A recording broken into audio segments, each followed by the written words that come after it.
Hi everyone, Wes Olszewski here, author of many books about Great Lakes maritime history and that sort of stuff. And we're going to be doing another episode of Ghost Ship Scales and Forgotten Tales. In this one, we're going to study a very special class of vessel that appeared on the Great Lakes beginning in 1892. It was these. This is the Indast, my model of the Indast. She's not quite finished yet. I'm still putting in a lot of details. But this is essentially what she's going to look like. This was called a monitor class vessel because they ran about up to here in the water when fully loaded.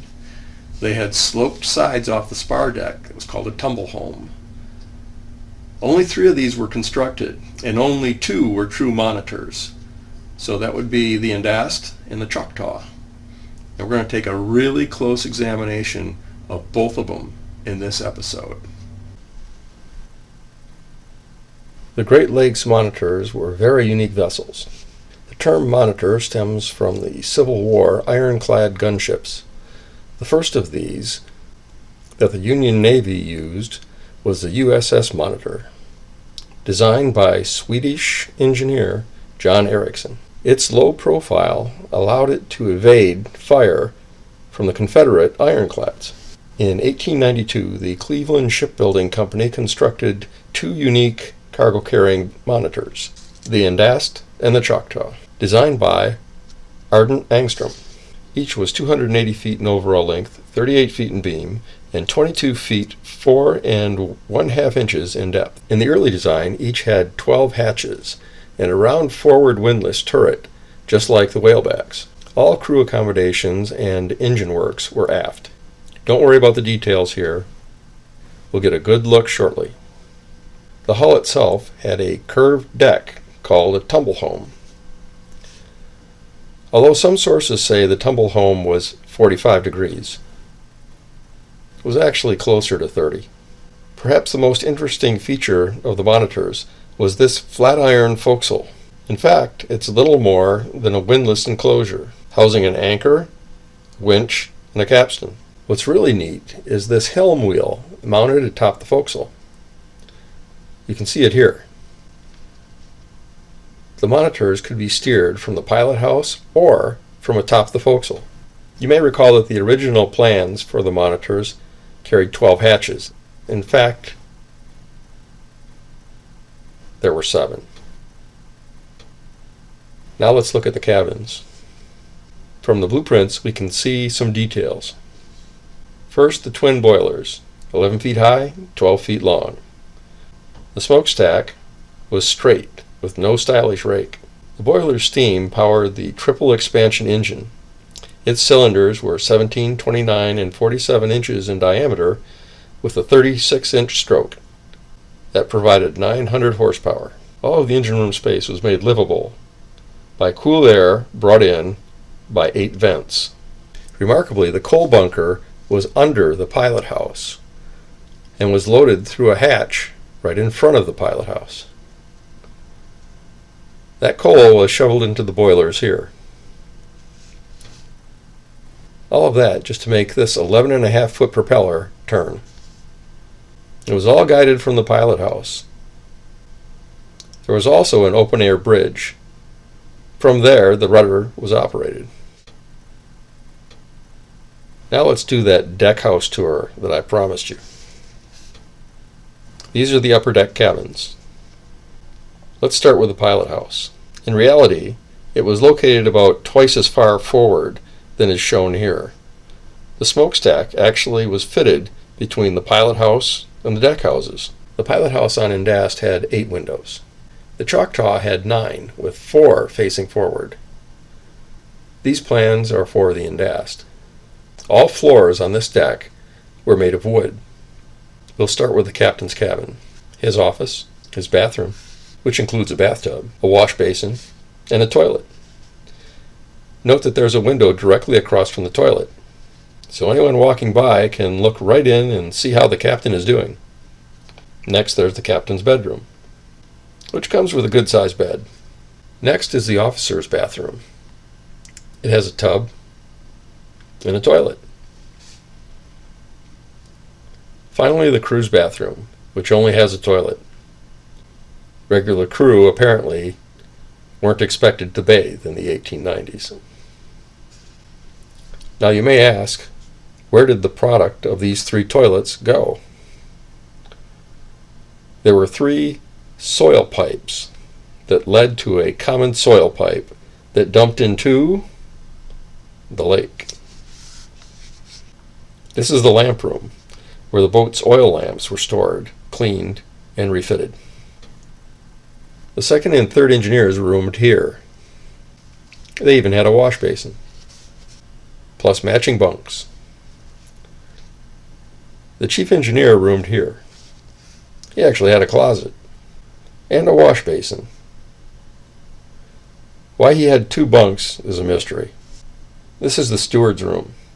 It has 2 identical bunks and a wash basin. Next we have the watchman's room. They have 2 bunks and a wash basin. Right next door is the room for the wheelsman. They have 2 equal-sized bunks and a wash basin. Finally, we have the first and second mate's quarters. They had 2 bunks. The top bunk was measured 30 by 74 inches, and the bottom bunk was measured 36 by 74 inches. Who got which is your own guess, but somebody got 6 extra inches. Of course, they had a wash basin too. There was also this mate's locker. In case you've been wondering what this large open space is exactly in the middle, it was an opening sometimes called an uptake, which allowed access to the engine in case it had to be replaced or upgraded. It also allowed better ventilation for the steam engine and ventilation for the crew by way of the skylight. This stairway went down into the main deck house. Let's go there. Notice that the main deck house has 15 windows, but only 2 doors were designed, one on each side. There's also an open companionway that leads to the upper deck. All of the windows have sliding shutters. This was because the monitors, when loaded, were so low in the water that the waves would wash against this deck house. With the shutters open, the windows actually retracted downward into the deck house wall. Let's look at the main deck house itself. The deck house was laid out in what was called an apartment style. By far the largest room in this apartment was the dining room.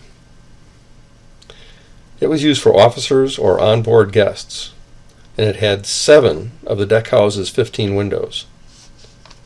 Just outside of the dining room was an internal hallway. That led to the first mess room, which was equipped with a built-in table. And here is the second mess room, which also had a built-in table. The mess rooms were used for crew. Close by was the fireman's room, with 2 bunks. Notice, no wash basin. Next door was the room for the 4 deckhands, also minus a wash basin. Over on the port side is the most important room on any lake boat, the galley. It has a stove, a sink, and a preparation table. The pantry is located inconveniently between the galley and the dining rooms. It has a linen locker, shelves, and a table. Farther forward is a simple storeroom and a very important ice room, which is accessible from the galley through the storeroom. Although the original drawings show no doors on the outside of the apartment cabin, photos of the actual vessels show 1 door was added on the port side. Here is that door's location. It is connected directly to the galley, and that was probably to better service one purpose: garbage. It was more convenient to open that door and throw the kitchen garbage overboard than to haul it to the upper deck and throw it from there. All cabin walls on the monitors were paneled in natural finish pine, except for the big dining room, which was paneled in oak. Another interesting fact is that the monitors had their cargo hold lined with oak timbers. Ore, stone, and coal dropped into the hold tended to damage the steel plates. The oak timbers were more easily and cheaply replaced than steel plates. The monitors were known as water-bottom boats because they carried their ballast in their lower hull tanks. The cargo holds of the monitors were basically shoeboxes. There were only two bulkheads, one here and one here. This design feature would later spell the fate of the Choctaw. The third and final monitor was the Yuma and differed from her sisters. Yuma was 58 feet longer, 4 feet wider, and 100 horsepower more powerful. However, she had the exact same depth. She also had a standard Laker bow and had two standard masts. Yuma was launched on Monday, February 27, 1893. Choctaw was launched on Wednesday, June 1, 1892. Indast was launched on Thursday, March 31, 1892. In late 1892, a Canadian came forward with a monitor design that was nearly a duplicate to Angstrom's. His name was recorded as W. Power. The design was revealed in January of 1893's Marine Review magazine. Plans to build that boat never materialized. Earlier in 1892, another Canadian, W. E. Redway, came out with his own monitor concept for hauling grain. It too never got off the drawing boards. The Indast and the Choctaw worked well in the iron ore trade for the Lake Superior Iron Company until December 13, 1899.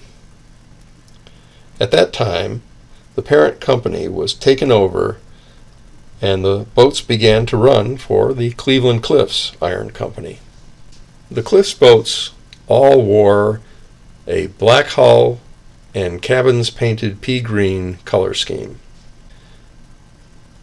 However, the tumble home for the turret boats caused spilled ore to roll down the sides and leave rust red stains. That became an eyesore. So the monitors were the only Cliffs boats to have their hulls painted iron ore red.